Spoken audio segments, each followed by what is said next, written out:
Hey, how you doing? You don't want to know how to do this, do you? Nah, forget it. How about I teach you something like this? Yeah, you'd rather have that, right, than the finger tapping. Not. Finger tapping, wow. A technique of playing the guitar all its own. Since the Eddie Van Halen era, it's really grown.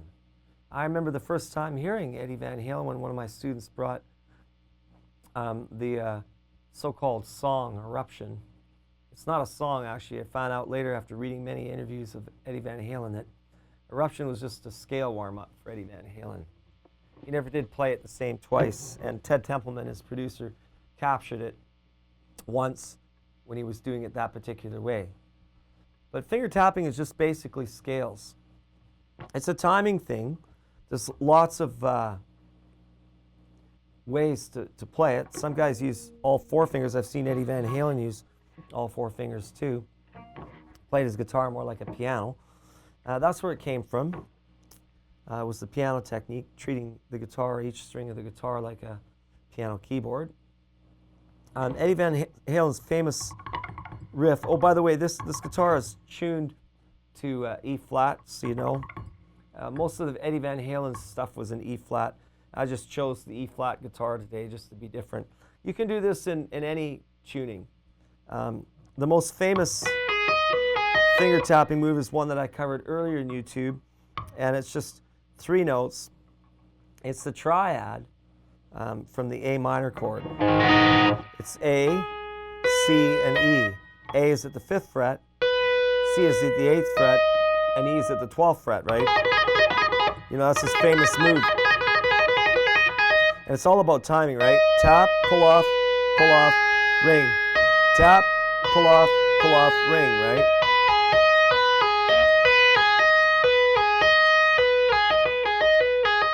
You notice how while I'm holding down with my first finger, my tapping finger, while I'm holding that one down, my pinky goes down so that when I pull off, I catch the next note in the sequence.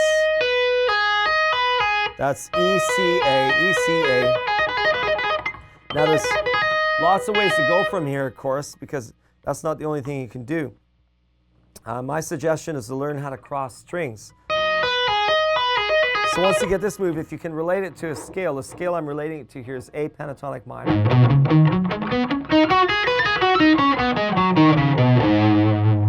You'll find as you move across, also you'll notice I'm using the right hand here as a mute. And some guys use their forearm or their elbow, and they'll use their left hand. They'll even use one of those like girly scrunchy like hair tie things that they tie their hair up with, and they'll put that on to mute the strings that are unwanted, and then fret the rest, right? So they'll have it back here somewhere if they're tapping up here. They'll just slip it back behind the nut, slip it over, and then do their tapping. It takes a little practice. I've never done that, although that's a viable technique and it's still used.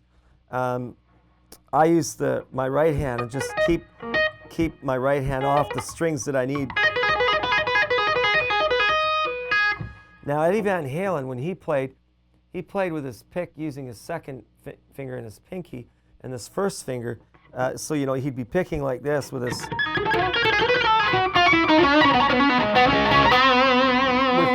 with his second and thumb, right? And then this first finger would always be ready to go for the tapping.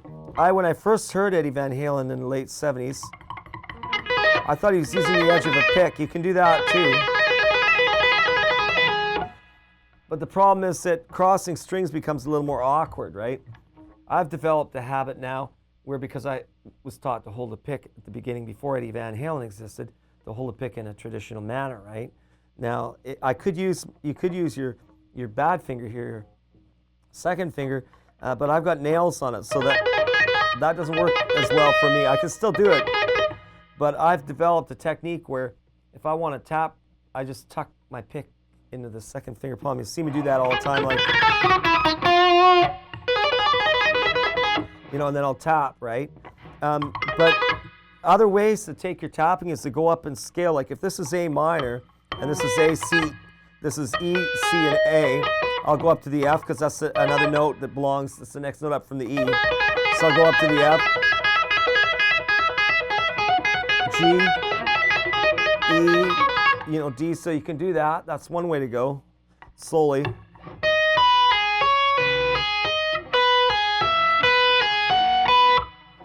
Again, I'll start on the D. You know, then I go up to the E. Still using my C and my A down here, right? There's a complicated theory lesson that goes with this, and I'm not about to dig into this, but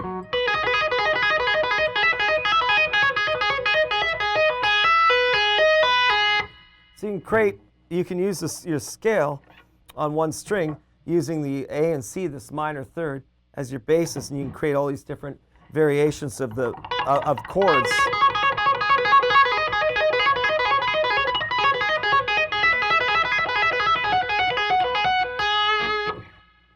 How's that for keeping you out of trouble, eh? And of course, you can move that into other positions and other keys.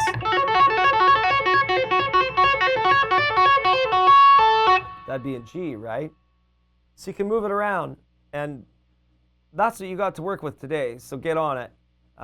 Be patient. It's all about the timing and making the notes clear. You'll find that on the lower strings, because whatever you can do on the first string, you can do on the sixth, right?